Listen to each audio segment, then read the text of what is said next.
Birthday na ako karon pero wala ko naghanda. Wala lang ko niundang sa ako ang pagkaburikat ug wala lang ko nagminyo ang ako ang birthday karon. Grabe ka bongga. Labi na nga aduna ko'y batasan nga pagkahambog. Aning kamot jud din taon ko mutsupa sa akong mga sugar daddy na lang ko ikahanda sa ako ang birthday. Bitahon dayon ako ang mga barkada ug ako ang mga ka-fuck buddy nga mga gagmay ug uting nga walay kwarta. May palagi og gituman nako tong giingon sa ako ang inahan sa una nga magminyo kog 70 years old. Halag isa ka ubuhan na lang makumatos na daghan man sad og kwarta. Kani laging hilig kayo tang dakong utin wa natay pakialam kung nabay ipakaon sa ato. Gina kong pamili og laki nakapulo na in taon kog anak. Kasi gina kong pangandoy nga makaminyo kog branded nga utin. Rinoon ko napunta sa Bisaya nga utin nga gahi ray kapanghambo. Ayo na lang gani dungan mig birthday sa anak sa ako ang amiga. Kay dili jud pwede nga dili ko makapanghambog sa ako ang mga kadugo nga wa ganahi sa kuha. Dapat makita nila nga daghan kog andam sa birthday aron masuya na pud sila. Ang grabe na kog hangyo sa akong amiga nga makikaon ko sa ilaha bisag dili ko imbitado. Nakamalas pa jud kay lami kayo na mong kaon nasunugan pa jud mi. Grabe kamalas na lang jud nako. Swerte ra jud nako ani ang maupahan ko 3 times a day sa ako ang bana. Nang grabe jud akong pagpaningkamot nga makapamaligyan nining sabon nga tambal sa katul-katul sa bilahay. Kay unsaon na lang ning ato ang pagkahambugera walay padulngan. Kay birthday man nako karon tagaan ta mo og promo. Kumupalit kag 12 ka buok piling suprihan ta kag sunscreen. Daghan kaayog benepisyo og matambalan kining atong sabon. Panuway mo.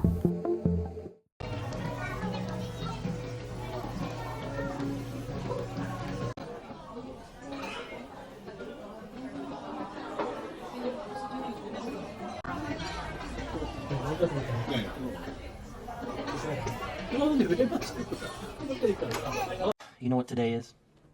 Monday? It's my birthday. She's up all night to the sun.